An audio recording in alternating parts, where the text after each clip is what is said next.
Friends, मैं Manish Chopra APS online classes में आपका स्वागत करता हूँ। पिछली क्लास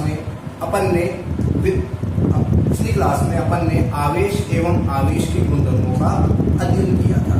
इसके पश्चात मैंने आपको ये बताया था कि एक तो मैंने फॉर्मूला लिखा था Q बराबर प्लस माइनस NE आवेश ज्ञात करने का, और द्रव्यमान में परिवर्तन ज्ञात करने का मैंने फॉर्मूला लिखा था डेल्टा M बराबर NME।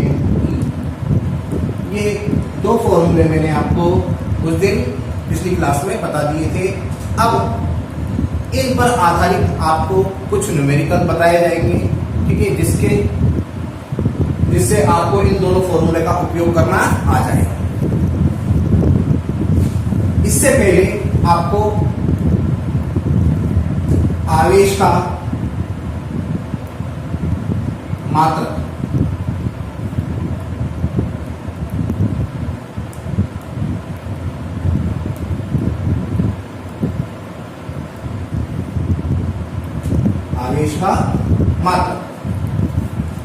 हमें पता है, चूंकि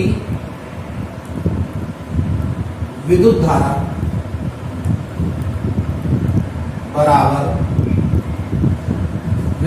बराबर होता है आवेश बटा समय। इसलिए आवेश बराबर हो जाएगा विद्युत धारा इंटू समय।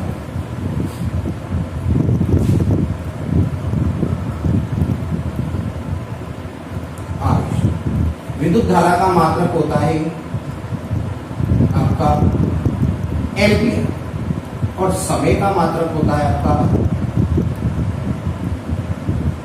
सेकंड। आवेश का जो मात्रक होगा, आवेश का मात्रक एम्पियर इंटू सेकंड, और एम्पियर इंटू सेकंड को मिलाकर अपन बोलते हैं कूलम। तो आवेश का मात्रक विद्युत धारा बराबर होता है आवेश बटा समय। तो आवेश बराबर होगा विद्युत धारा इंटू समय। विद्युत धारा का मात्रक होता है एम्पियर और समय का मात्रक होता है सेकंड। एम्पियर इंटू सेकंड को मिलाकर अपन कहते हैं कूलम। तो आवेश का मात्रक जो होता है वो कूलम होता है।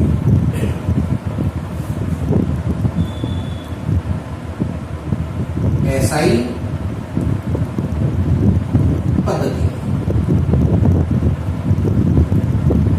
पद्धति में आवेश का मात्रक जो होता है वो कूलम होता है।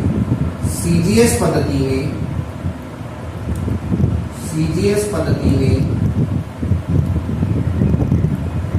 आवेश का मात्रक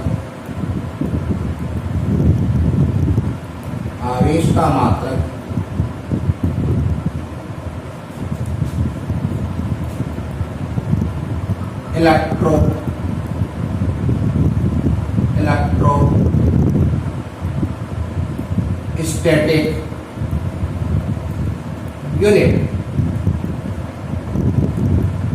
ESU या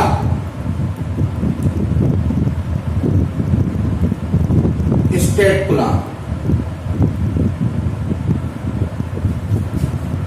होता है।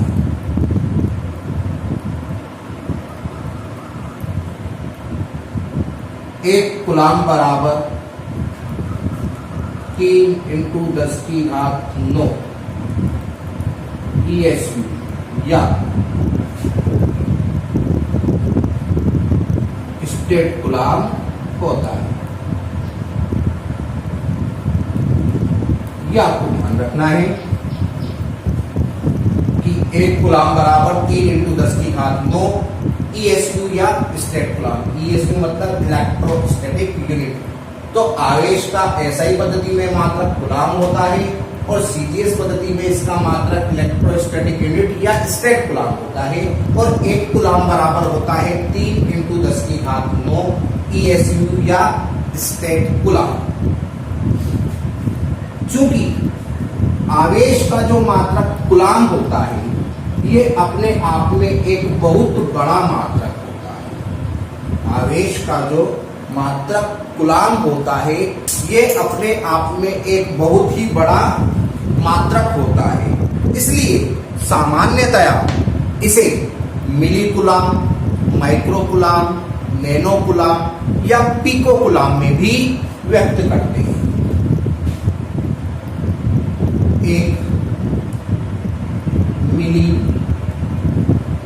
कूलाम, एक मिली कूलाम मतलब 1 × 10⁻³ कूलाम। मिली का मतलब 10⁻³ कूलाम। एक माइक्रो कूलाम, एक माइक्रो कूलाम, एक माइक्रो कूलाम मतलब 1 × 10⁻⁶ कूलाम। एक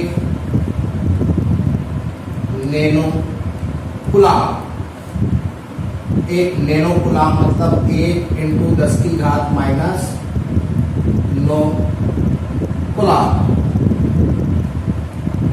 एक पिको कूलाम मतलब 1 × 10⁻12 कूलाम।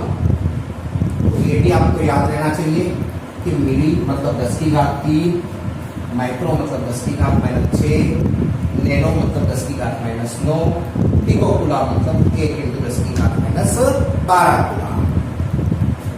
अब अपन आते हैं आपके न्यूमेरिकल्स पर।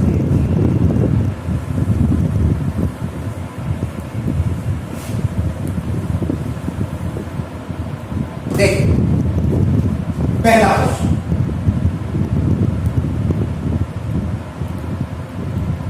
पहला प्रश्न, एक कूलाम आवेश में, एक कूलाम आवेश में इलेक्ट्रॉनों की संख्या ज्ञात कीजिए। एक कूलाम आवेश में इलेक्ट्रॉनों की संख्या ज्ञात कीजिए। अब आपको एक कूलाम आवेश में इलेक्ट्रॉनों की संख्या ज्ञात करनी है। आपको ज्ञात क्या करना है? इलेक्ट्रॉनों की संख्या। आपको दिया क्या है? एक कूलाम आवेश, मतलब इसका हल देखते हैं अपन। Q का मान आपको दे रखा है 1 कूलाम। आपको निकालना है इलेक्ट्रॉनों की संख्या, चूंकि Q बराबर होता है Ne। Q होता है कुल आवेश, N होता है इलेक्ट्रॉनों की संख्या, E होता है इलेक्ट्रॉन का आवेश। इसलिए आपको इलेक्ट्रॉनों की संख्या निकालनी, तो N का फॉर्मूला बना लें। N बराबर हो गया Q/E।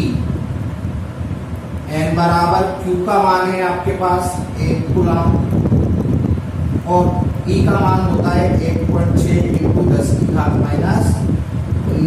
कूलाम। इसको अपन सोल्व करेंगे। 1.6 × 10⁻⁹ को ऊपर लाएंगे तो ये 10⁻⁹ जैसे ही ऊपर आएगा 10⁻+19 हो जाएगा। यहाँ से अपन इसका पॉइंट हटा दें तो 10 हो जाएगा। यहाँ बचेगा आपका 10/16 × 10⁻⁹। जब आप इसके अंदर भाग लगाएंगे तो n बराबर आएगा आपका 0.625 × 10⁻⁹, या फिर इसको ये भी लिख सकते हैं 6.25 × 10⁻⁸। अब ये आपका एक कूलाम आवेश में इलेक्ट्रॉनों की संख्या ज्ञात हो गई। अब आपको इसका मान निकालना भी आना चाहिए। तो आपको ये भी ध्यान रखना है कि एक कूलाम आवेश में इलेक्ट्रॉनों की संख्या कितनी होती है। तो एक कूलाम आवेश में इलेक्ट्रॉनों की संख्या होती है 0.625 इंटू 10 की घात 19 या फिर 6.25 इंटू 10 की घात 18।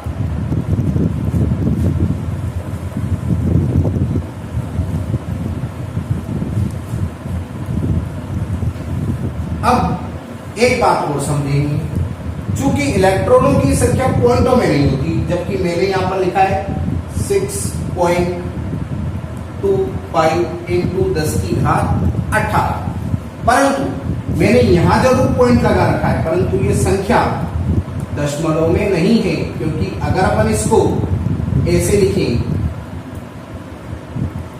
तो 10 की घात ये हो जाएगा आपका 17, और अगर इसको इस प्रकार से लिखें तो 625 इंटू 10 की घात 16। तो इलेक्ट्रॉनों की जो संख्या है वो कभी भी दशमलव में संभव नहीं होती। मैंने आपको उसी दिन बताया था क्वांटीकृत राशि किसे कहते हैं, ऐसी राशि जिसके कुछ मान संभव कुछ मान असंभव होते हैं, क्वांटीकृत राशि कहलाती है। इलेक्ट्रॉनों की संख्या 1, 2, 3, 4, 5, 7, 8, 9 पॉसिबल है, परंतु 1.1 इलेक्ट्रॉनों की संख्या पॉसिबल नहीं है, 1.2 इलेक्ट्रॉनों की संख्या पॉसिबल नहीं है। इसी प्रकार से जब आपने यहाँ पर मान निकाला तो मैंने आपको ये देखा, जैसे यहाँ पर मैंने लिख दिया 6.25 इंटू 10 की घात 18, और आप ये सोचे कि भैया तो पॉइंटों में आ गया, इलेक्ट्रॉनों की संख्या दशमलव में संभव नहीं है, तो परंतु इसके साथ 10 की घात 18 भी है, जिससे आपने देखा कि ये मान जो है वो पूरा मान है। इलेक्ट्रॉनों की संख्या कभी भी दशमलव में नहीं, ये आप ध्यान। अगला क्वेश्चन देखते हैं इसी पर आधारित, क्वेश्चन नंबर 2।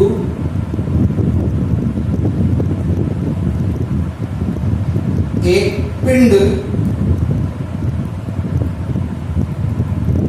पिंड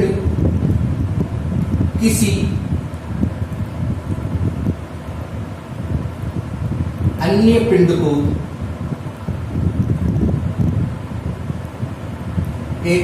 किसी अन्य पिंड को 10 की घात 9 इलेक्ट्रॉन 10 की घात 9 इलेक्ट्रॉन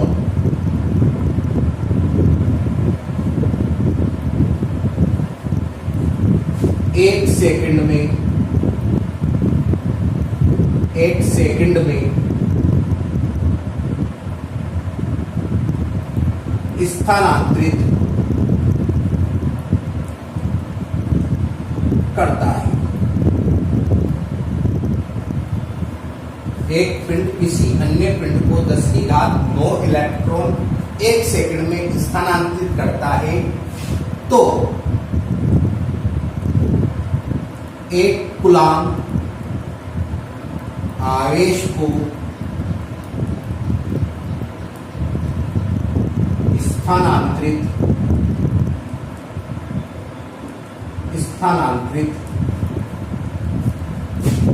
करने में लगा समय ज्ञात कीजिए। इस क्वेश्चन को आप एक बार पढ़ें। एक पिंड किसी अन्य पिंड को 10 की घात 9 इलेक्ट्रॉन एक सेकंड में स्थानांतरित करता है। क्वेश्चन देखेंगे, 10 की घात 9 इलेक्ट्रॉन एक सेकंड में स्थानांतरित करता है, तो एक कूलाम, अब आपको निकालना है कि एक कूलाम आवेश को स्थानांतरित करने में लगा समय ज्ञात कीजिए। क्वेश्चन आसान है, बस आपको इस बात का ध्यान देना है कि दिया क्या है और निकालना क्या है। इसमें बोल रखा है कि 10 की घात 9 इलेक्ट्रॉन एक सेकंड में स्थानांतरित करता है, और फिर आपको एक कूलाम आवेश को स्थानांतरित करने में लगा समय ज्ञात करना है। दिया आपको इलेक्ट्रॉन स्थानांतरित करने में है, और निकला आपसे आवेश को स्थानांतरित करने में लगा समय ज्ञात करवाना है। तो आपको चूंकि ये पता है, चूंकि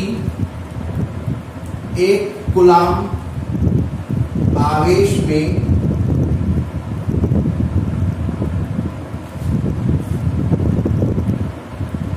इलेक्ट्रॉनों की संख्या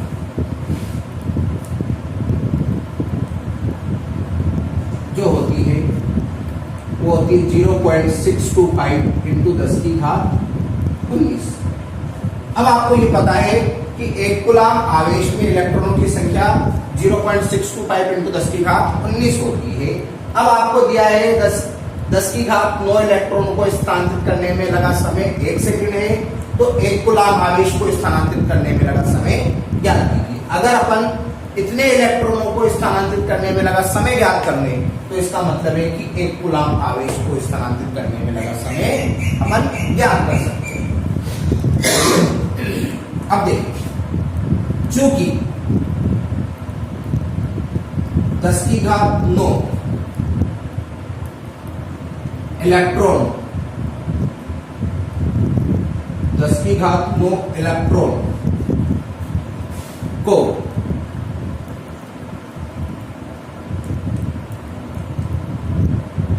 स्थानांतरित 10 की घात 9 इलेक्ट्रॉन को स्थानांतरित करने में लगा समय 10 की घात 9 इलेक्ट्रॉनों को स्थानांतरित करने में लगा समय कितना है? 1 सेकेंड। इसलिए एक इलेक्ट्रॉन को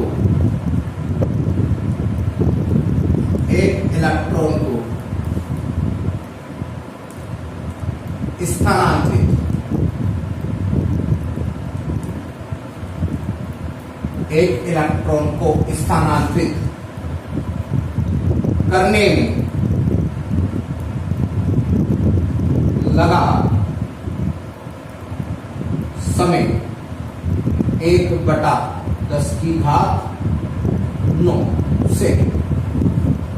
अब आपने एक इलेक्ट्रॉन को स्थानांतरित करने में लगा समय निकाल दिया, और आपको पता है कि एक कूलाम आवेश में कितने इलेक्ट्रॉन होते हैं, इसलिए 0.625 इंटू 10 की घात 19 इलेक्ट्रॉन को 10 की घात 19 इलेक्ट्रॉन को स्थानांतरित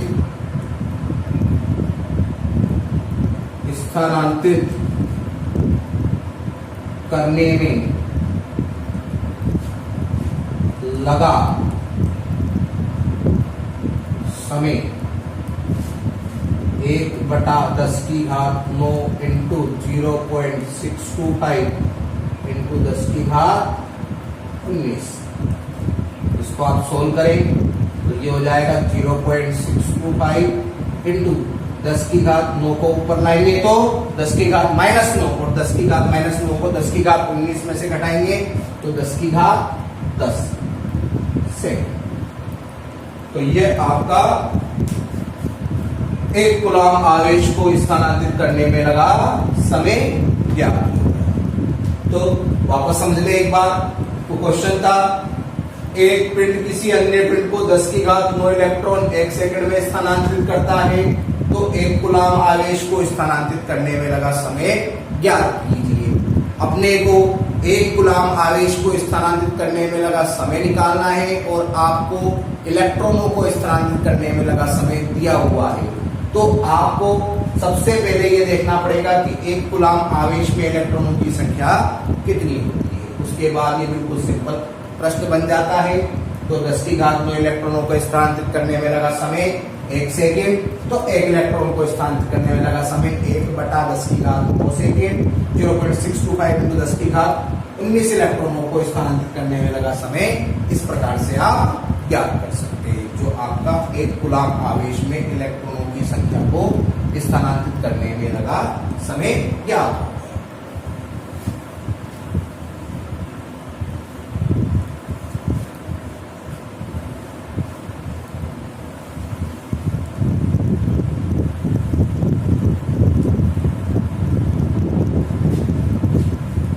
अगला क्वेश्चन देखते हैं। Question number 3। क्वेश्चन है, क्या किसी वस्तु पर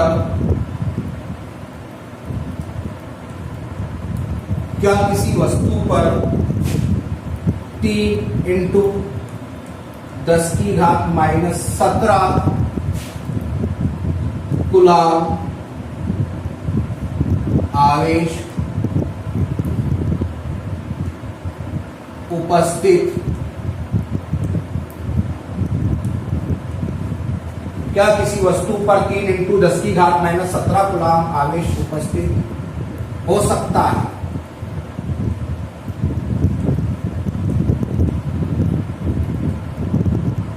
क्या किसी वस्तु पर 3 इंटू 10⁻⁻17 कूलाम आवेश उपस्थित हो सकता है? अब आपको ये चेक करना है कि किसी वस्तु पर इतना आवेश संभव है या नहीं। अब ऐसी स्थिति में कि जब आपको ये ज्ञात करना हो कि किसी वस्तु पर इतना आवेश उपस्थित हो सकता है या नहीं हो सकता, उस स्थिति में आप इलेक्ट्रॉनों की संख्या ज्ञात करें। अगर इलेक्ट्रॉनों की संख्या आपकी दशमलव में आ जाती है तो आपको ये ज्ञात है कि इलेक्ट्रॉनों की संख्या दशमलव में संभव नहीं होती। तो जब इलेक्ट्रॉनों की संख्या दशमलव में संभव नहीं होगी तो फिर इस स्थिति में इतना आवेश भी उपस्थित नहीं हो सकता। और यदि इलेक्ट्रॉनों की संख्या दशमलव में प्राप्त नहीं होती तो उस स्थिति में इतना आवेश वस्तु पर उपस्थित हो सकता है। तो कभी भी किसी वस्तु पर आवेश की उपस्थिति का आपको पता करना है कि इतना आवेश उपस्थित हो सकता है या नहीं हो सकता, तो फिर इस स्थिति में आपको इलेक्ट्रॉनों की संख्या ज्ञात करनी होगी। और यदि इलेक्ट्रॉनों की संख्या आपकी दशमलव में आ जाती है तो आपका इतना आवेश उपस्थित नहीं हो सकता, और दशमलव में नहीं आती तो आप कह देंगे कि इतना आवेश उपस्थित हो सकता है। देखें वापस इसका हल। Q बराबर आपको दिया है 3 इंटू 10⁻⁻17 कूलाम, चूंकि Q बराबर होता है Ne, N बराबर Q अपॉन E, N बराबर Q का मान है 3 इंटू 10⁻⁻17 अपॉन E होता है इलेक्ट्रॉन का आवेश 1.6 इंटू 10⁻⁻19। अब आप इसको सोल्व करें या पॉइंट लगा दें।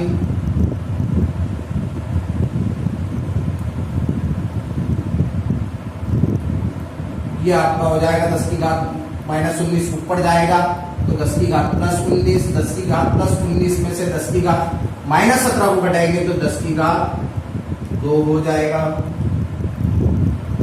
n बराबर ये आपका हो जाएगा 3000/16। इसको जब आप सोल्व करेंगे तो आपका मान आएगा 187.5। अब आपको ये दिखा कि इलेक्ट्रॉनों की संख्या जो है वो दशमलव में प्राप्त हो रही है, और इलेक्ट्रॉनों की संख्या कभी भी दशमलव में संभव नहीं होती। तो आप कह देंगे कि इस वस्तु पर इतना आवेश उपस्थित नहीं हो सकता।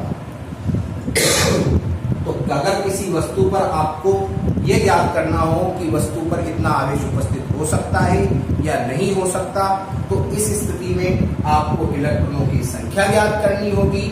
और यदि इलेक्ट्रॉनों की संख्या आपकी दशमलव में प्राप्त होती है तो आप बोल देंगे कि इतना आवेश उपस्थित नहीं हो सकता।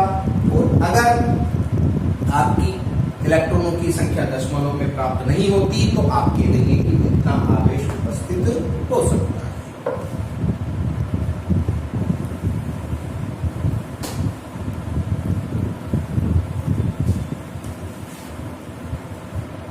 अब आगे देखते हैं।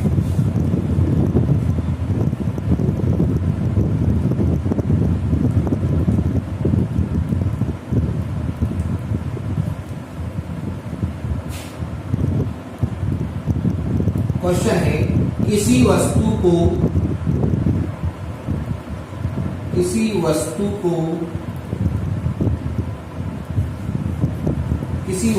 को तीन माइक्रो कूलाम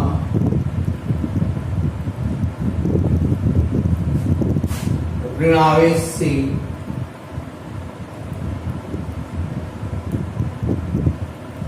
किसी वस्तु को 3 माइक्रो कूलाम ऋणावेश से आवेशित करने के लिए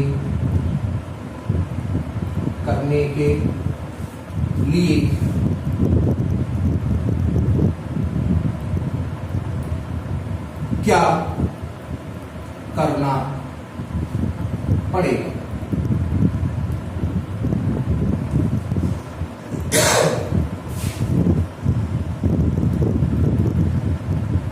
इस स्थिति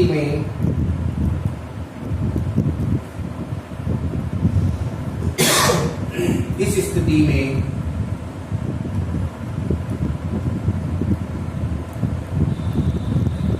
द्रव्यमान में क्या परिवर्तन आएगा?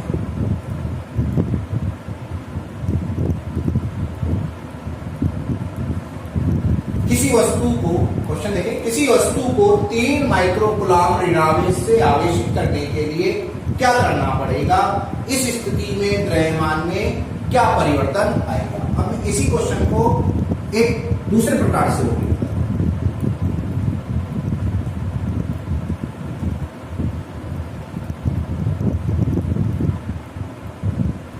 किसी वस्तु को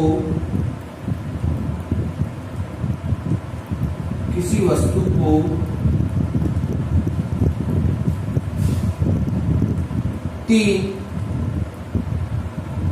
माइक्रो कूलाम धनावेश, किसी वस्तु को 3 माइक्रो कूलाम धनावेश से आवेशित करने के लिए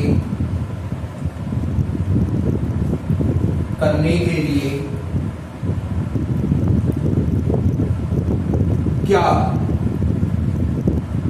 करना पड़ेगा? किसी वस्तु को 3 माइक्रो कूलाम धनावेश से आवेशित करने के लिए क्या करना पड़ेगा? इस स्थिति में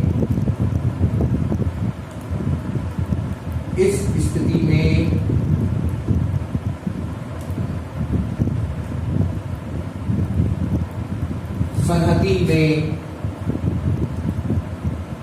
क्या परिवर्तन आएगा? संहति बोल दे, द्रव्यमान बोल दे, बात एक ही है, शब्द का आपको बदल सकता है एग्जाम में, तो इस चीज का आप ध्यान रखें। द्रव्यमान हो, संहति हो, एक ही बात है। क्वेश्चन को देखें, ऊपर वाला क्वेश्चन है किसी वस्तु को 3 माइक्रो कूलाम ऋणावेश से आवेशित करने के लिए क्या करना पड़ेगा? इस स्थिति में द्रव्यमान में क्या परिवर्तन है? इस क्वेश्चन में लिखा है किसी वस्तु को 3 माइक्रो कूलाम धनावेश, दोनों में से कितना सा अंतर है कि यहाँ ऋणावेश है और यहाँ पर धनावेश है। किसी वस्तु को 3 माइक्रो कूलाम धनावेश से आवेशित करने के लिए क्या करना पड़ेगा? इस स्थिति में संहति में क्या परिवर्तन आएगा? दोनों क्वेश्चनों में केवल यहाँ पर ऋणावेश और यहाँ पर धनावेश का अंतर है। जब आप इस क्वेश्चन को करते हैं तो आपको पता है कि अगर किसी वस्तु को आपको ऋणावेशित करना है तो ऋणावेशित करने के लिए उस वस्तु को इलेक्ट्रॉन देने पड़ेंगे। अगर किसी वस्तु को आपको ऋणावेशित करना है तो उस वस्तु को इलेक्ट्रॉन देने पड़ेंगे, और यदि किसी वस्तु को आपको धनावेशित करना है तो उस वस्तु से इलेक्ट्रॉन बाहर निकालने पड़ेंगे। दोनों में अंतर यह है कि अगर आपको ये बोले कि ऋणावेश से आवेशित करने के लिए क्या करना पड़ेगा, तो आप ये बोलेंगे कि वस्तु को इलेक्ट्रॉन देने पड़ेंगे, और अगर धनावेश से आवेशित करना है तो उस वस्तु से इलेक्ट्रॉन निकाल लेंगे। इसका मतलब ये वस्तु इलेक्ट्रॉन ग्रहण कर रही है और ये वस्तु इलेक्ट्रॉन त्याग रही है। अगला, इस स्थिति में द्रव्यमान में क्या परिवर्तन आएगा। अब आपको पता है कि अगर ऋणावेश से आवेशित कर रहे हैं तो इसका मतलब ये है कि वो वस्तु इलेक्ट्रॉन ग्रहण कर रही है, और जब वस्तु इलेक्ट्रॉन ग्रहण करती है तो वस्तु के द्रव्यमान में वृद्धि होती है। परंतु मैंने आपको यह भी बताया था कि इलेक्ट्रॉन का जो द्रव्यमान है वो बहुत ही कम होता है, इसलिए द्रव्यमान में वृद्धि तो होती है परंतु अति अल्प मात्रा में वृद्धि होती है। और अगर किसी वस्तु को धनावेश से आवेशित करना है तो आपको इलेक्ट्रॉन उस वस्तु से निकालने पड़ेंगे। वस्तु से इलेक्ट्रॉन निकालेंगे तो द्रव्यमान में कमी आएगी। तो इन दोनों क्वेश्चनों में आपको अगर अंतर समझ में आता है तो आप इस क्वेश्चन को आसानी से कर सकते हैं। इस केस में इलेक्ट्रॉन वस्तु को देने पड़ेंगे, इस स्थिति में वस्तु से इलेक्ट्रॉन बाहर निकालने पड़ेंगे। अगर इलेक्ट्रॉन ये वस्तु प्राप्त करेगी तो इसके द्रव्यमान में वृद्धि होगी अति अल्प मात्रा में, और अगर वस्तु से इलेक्ट्रॉन निकाले हैं तो द्रव्यमान में कमी आएगी परंतु अति अल्प मात्रा में। करने का तरीका दोनों का एक ही रहेगा, क्योंकि दोनों के लिए 3 माइक्रोकूलम आवेश है। तो इस स्थिति में आपको करना किस प्रकार से है, इस क्वेश्चन को आप समझें। देखें,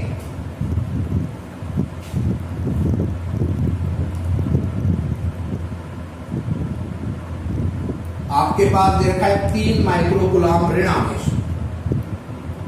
Q का मान दे रखा है आपको 3 माइक्रोकूलम।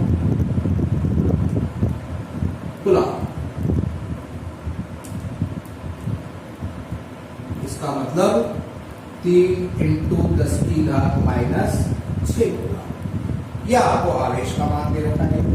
आपको बोल रहा है किसी वस्तु को 3 माइक्रोकूलम ऋण आवेश से आवेशित करने के लिए क्या करना पड़ेगा, तो आप लिखेंगे वस्तु को ऋण आवेश से आवेशित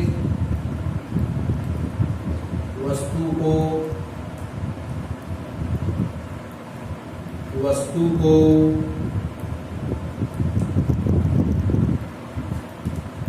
ऋणावेशित करने के लिए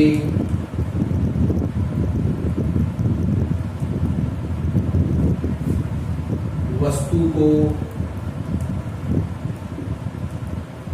इलेक्ट्रॉन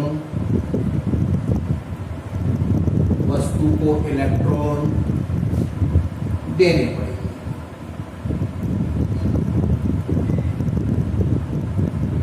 ठीक है भाई, किसी वस्तु को ऋणावेश से आवेशित करने के लिए वस्तु को इलेक्ट्रॉन देने पड़ेंगे, और अगर धनावेश होता तो वस्तु को धनावेश से आवेशित करने के लिए वस्तु से इलेक्ट्रॉन बाहर निकालने पड़ेंगे। अब कितने इलेक्ट्रॉन देने पड़ेंगे ये आपको निकालना पड़ेगा। तो Q बराबर होता है Ne, N बराबर हो जाएगा Q/E, तो N बराबर हो जाएगा Q/E। तो Q का मान है 3 × 10⁻⁻6, और इसका मान है आपके पास 1.6 × 10⁻⁻19।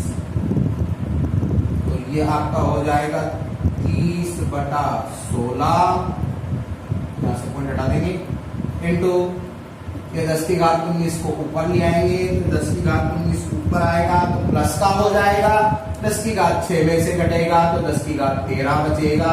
ये हो जाएगा 187.5 × 10⁻13। अब या इलेक्ट्रॉनों की संख्या दशमलव में नहीं है, 10⁻13 भी है साथ में, तो इतना आपको इलेक्ट्रॉन इस वस्तु से बाहर निकालने पड़ेंगे, इस इलेक्ट्रॉन वस्तु को देने पड़ेंगे, क्योंकि आपको इस वस्तु को ऋणावेश से आवेशित करना है, तो इतने इलेक्ट्रॉन इस वस्तु को देने पड़ेंगे, और धनावेश से आवेशित करना होता तो इस इतने इलेक्ट्रॉन उस वस्तु से बाहर निकालने होते। अब आगे आप ये देखें, अब वो बोल रहा है इस स्थिति में द्रव्यमान में क्या परिवर्तन आएगा, तो ऋणावेश से आवेशित किया है तो द्रव्यमान में आपके वृद्धि होगी, और द्रव्यमान में वृद्धि होगी। इस स्थिति में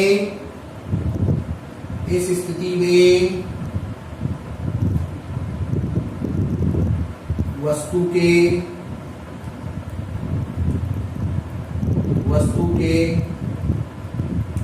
द्रव्यमान में अति अल्प वृद्धि होगी, अति अल्प। इस स्थिति में वस्तु के द्रव्यमान में अति अल्प वृद्धि होगी, और वृद्धि कैसे निकालते हैं, वही द्रव्यमान में वृद्धि डेल्टा एम बराबर N M E, delta M बराबर एन का मान है आपके पास 187.5 इंटू 10⁻13, और एम ई का मान है आपके पास 9.8 इंटू 10⁻31।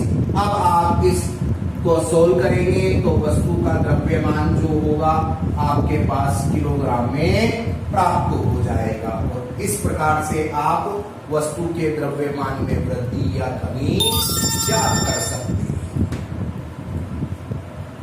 इसके पश्चात